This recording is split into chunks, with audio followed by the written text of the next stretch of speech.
सुखों के स्वामी कहे जाने वाले ग्रह शुक्रदेव के राशि परिवर्तन का प्रभाव मीन राशि के लोगों पर किस तरह से होने वाला है, चलिए जानते हैं। जय माता दी दोस्तों, आप सभी का स्वागत है हमारे YouTube चैनल अमृता एस्ट्रो में। और आज की इस वीडियो में मैं बात करूंगी शुक्र के गोचर के प्रभाव के बारे में। अभी जो 28 तारीख आने वाली है, 28 दिसंबर, इस दिन शुक्रदेव का राशि परिवर्तन होगा और शुक्रदेव मकर राशि से निकलकर कुंभ राशि में प्रवेश करेंगे। दोनों ही उनके मित्र की राशि हैं, दोनों ही शनि की राशि हैं। लेकिन यहाँ जो शुक्रदेव हैं वो अब शनि के साथ बैठेंगे, क्योंकि कुंभ राशि में शनि पहले से विराजमान है, जो उनकी मूल त्रिकोण राशि है। तो शुक्र भी वहां जाएंगे, दोनों ग्रहों की युति होगी, शुक्र की और शनि की। अब इन दोनों ग्रहों की युति और कुंभ राशि में शनि का शुक्रदेव का जाना, ये आपके जीवन पर किस तरह से प्रभाव देने वाला है। तो आगे बढ़ने से पहले एक छोटा सा ही निवेदन है। चैनल पर आप पहली बार आए हैं और अभी तक चैनल को सब्सक्राइब नहीं किया है तो चैनल को सब्सक्राइब कर लें और जुड़ जाएं चैनल के साथ। आपको अपनी कुंडली दिखानी है तो स्क्रीन पर आपको नंबर मिल जाएगा, वहां आप हमें कांटेक्ट कर सकते हैं। देखिए, गुरु बृहस्पति की ये राशि है मीन राशि। जिस तरह से गुरु देवताओं के गुरु हैं, वैसे ही शुक्रदेव दैत्य गुरु कहे जाते हैं। दोनों ही शुभ ग्रहों की श्रेणी में आते हैं, लेकिन दोनों में शत्रुता है। दोनों गुरु हैं, ये एक समान भाव है, लेकिन दोनों में शत्रुता भी है। अब ये गोचर कैसे होगा? तो देखिए, मीन राशि के लोगों के लिए अगर देखें आप, तो आपके तीसरे और 8वें घर के स्वामी होते हैं शुक्रदेव। तीसरे और 8वें भाव के स्वामी होकर आपके 12वें घर में प्रवेश करने वाले हैं।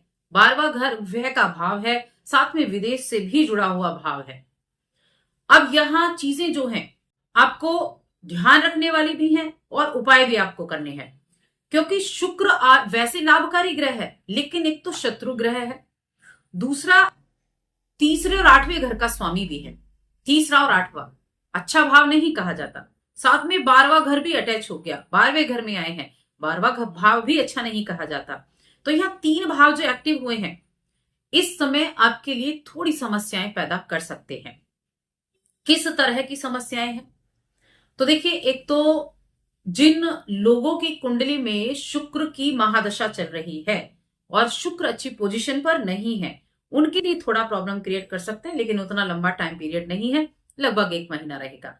तो देखिए, यहां शुक्र का 12वें घर में आना आपको कुछ स्वास्थ्य संबंधी परेशानियां दे सकता है, क्योंकि अष्टम भाव भी एक्टिव हुआ, तो हेल्थ प्रॉब्लम दे सकता है, हॉस्पिटल के चक्कर काटने पड़ सकते हैं।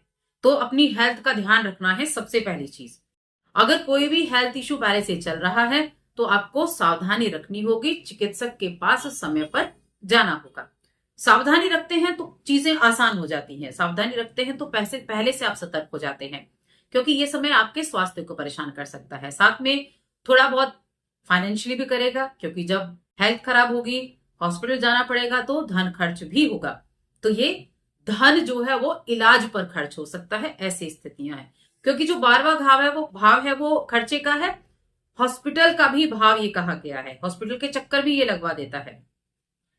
अब जैसा कि हम जानते हैं कि कुछ चीजों को बेहतर कैसे कर सकते हैं, गोचर हुआ है तो उसको बेहतर कैसे कर सकते हैं, जीवन शैली में सुधार करके। अपनी जीवन शैली में सुधार करें, अपने योग मेडिटेशन वगैरह को आप करते रहें, और साथ में कुछ ऐसी चीजों पर खर्चा होगा कि मनोरंजन की चीजों पर, कुछ ऐशो आराम की चीजों पर भी खर्चा होता दिख रहा है। तो एक अच्छा बजट प्लान करके चलें, अच्छा बजट बनाकर चलेंगे तो अच्छा रहेगा। बेकार के खर्चों से बचना होगा, क्योंकि खर्चे को जब तक आप कंट्रोल नहीं करेंगे तब तक दिक्कतें रह सकती हैं, और खर्चों को कंट्रोल कर लिया तो चीजें आसान हो जाएंगी। देखिए, 8वां भाव के स्वामी भी हैं शुक्रदेव, और 8वें भाव के स्वामी होकर जब 12वें भाव में बैठे हैं तो 6ठे भाव को भी देख रहे हैं। तो कई जगह तीसरा भाव, 6ठा भाव, 12वां भाव, अष्टम भाव, 4 ऐसे भाव एक्टिव हुए जो अच्छे नहीं माने जाते, और इन 4 भावों का एक्टिव होना हेल्थ को ज्यादा प्रॉब्लम क्रिएट कर रहा है, साथ में बेकार के खर्चे भी बढ़ा रहा है। तो डराने की चीज नहीं है। लोग बहुत सारे कमेंट करते हैं कि आप डरा रहे हैं, लेकिन ये डराना नहीं है, क्योंकि यहां सतर्कता, सावधानी मैं बता रही हूं कि सावधानी रखें, व्यर्थ के खर्चे ना करें। हेल्थ प्रॉब्लम है तो समय पर चिकित्सक के पास जाएं, अपने चरित्र को अच्छा बनाकर रखें, किसी भी तरह के कानूनी वाद विवाद में नहीं पड़ना है। छठा भाव एक्टिव है, 12वां भाव भी एक्टिव है, तो कानूनी विवाद हो सकते हैं, लड़ाई झगड़ा हो सकता है किसी से। तो किसी भी तरह के लड़ाई झगड़े में, किसी तरह के विवाद में अगर पड़ते हैं तब दिक्कतें हो सकती हैं। तो ऐसी चीजों को अवॉइड करें जहां इस तरह की चीजें होने वाली हैं, क्योंकि जब चीजें सर्कमस्टांसेस ऐसे बनते हैं तो आपको थोड़ा सा सतर्क हो जाना चाहिए उस समय पर। बाकी उपाय आप करेंगे तो ज्यादा अच्छा रहेगा। और शादीशुदा हम रिश्तों की बात कर लेते हैं, व्यापार की बात कर लेते हैं। व्यापार अगर आप करते हैं तो व्यापार में आपको तरीके अलग से अपनाने होंगे, व्यापार पर ध्यान देना होगा। रिश्तों में मैं बात करूंगी, पार्टनर के साथ तो थोड़ी सी भावनात्मक दूरी हो सकती है। ओवरऑल तो ठीक रहेगा, ऐसा नहीं कि सबके साथ ऐसा होगा। शुक्र की स्थिति अच्छी है कुंडली में, तो वहां चीजें अच्छी होने वाली हैं। शुक्र की पोजीशन अच्छी है तो ये महीना भी अच्छा जाएगा। मैंने कहा महीना, गोचर की मैं बात कर रही हूँ, 1 महीने की मैं बात कर रही हूँ। तो थोड़ा सा बस सावधानी रखेंगे तो चीजें सामान्य हो जाएंगी। संबंधों में तनाव ना आए तो कम्युनिकेशन गैप को बनाकर ना रखें, कम्युनिकेशन को अपना अच्छा रखें, एक दूसरे के साथ संपर्क में रहें, बातें करते रहें। उपाय की बात करते हैं, उपाय ज्यादा इंपॉर्टेंट हो जाते हैं यहाँ। तो देखिए उपाय क्या करना है। प्रतिदिन अपने इत्र का प्रयोग कीजिए, अपने लिए आप खुशबू वाला, एक अच्छी खुशबू वाला, परफ्यूम नहीं, इत्र का प्रयोग कीजिए। इत्र का प्रयोग करेंगे तो बहुत अच्छा रहेगा, क्योंकि शुक्र को प्रसन्न करने के लिए इत्र सबसे ज्यादा जरूरी होता है। और दूसरी चीज है कि महिलाओं का सम्मान करें। महिलाओं का सम्मान करें, चाहे वो आपकी माता है, आपकी पत्नी है। तो महिलाओं का सम्मान करेंगे तो भी आपके लिए वहां उसका बेनिफिट देखने को मिलेगा। बस एक यही उपाय है, इस उपाय को करेंगे तो काफी ज्यादा अच्छा रहेगा। और थोड़ा कंट्रोल करेंगे अपने खर्चे पर। तो आज की इस वीडियो में इतना ही। वीडियो कैसी लगी कमेंट करके बताएं। चैनल पर पहली बार आए तो सब्सक्राइब करके जाएं। जय माता दी।